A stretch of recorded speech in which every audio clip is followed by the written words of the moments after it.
Joe Biden continues to push forward radical policy. It's amazing to me how much radical policy this guy continues to push, even though it's just not making him popular. He's catering to the left wing, and I for the life of me, I will never understand the political malpractice in which he is currently engaged. According to CNN, Joe Biden has now extended his pause on student loan repayment through May 1st. Why?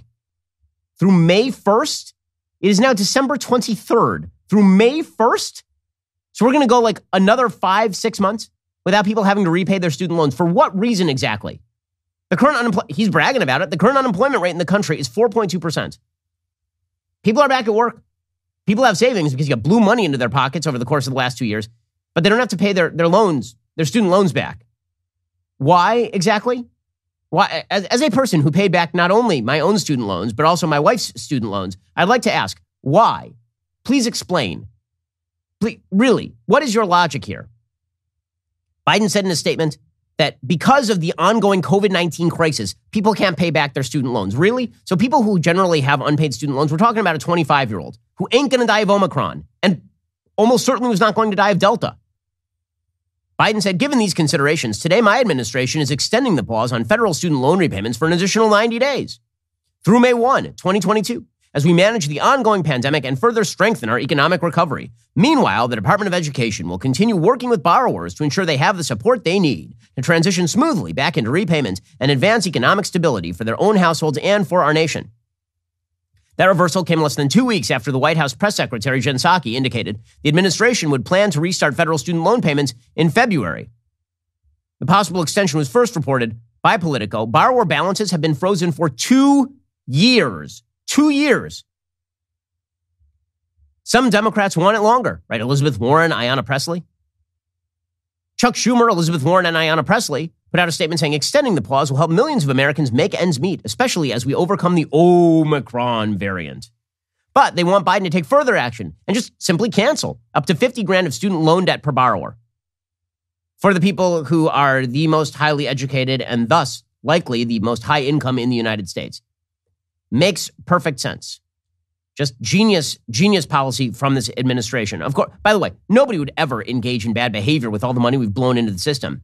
I mean, it's not as though people stole like $100 billion in COVID relief funds. Oh, wait, that's exactly what happened. According to CNBC, criminals have stolen close to $100 billion in pandemic relief funds, according to the Secret Service.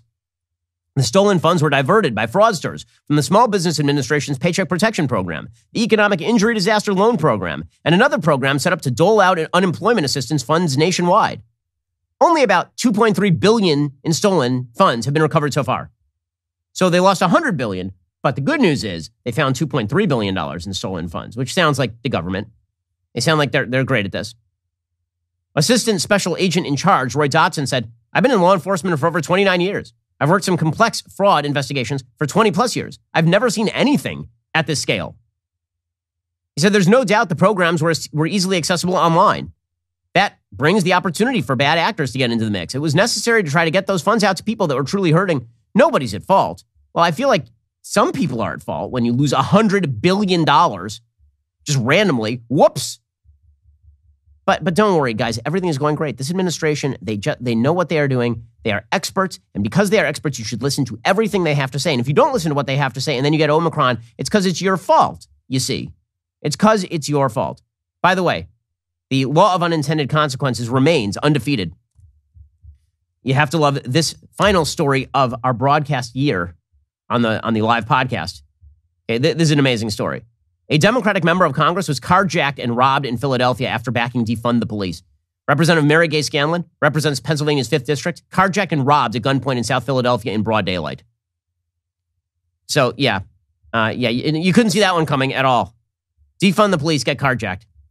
Welcome to Democratic policy. Literally being mugged by reality. Well, the Democrats in 2022 are going to be mugged by reality en masse, and it's going to be beautiful to watch. I know what you're thinking. It's time to binge some more Ben Shapiro videos. Well, you are right. You should. But first, like and subscribe. Perfect. I'll see you in the next video.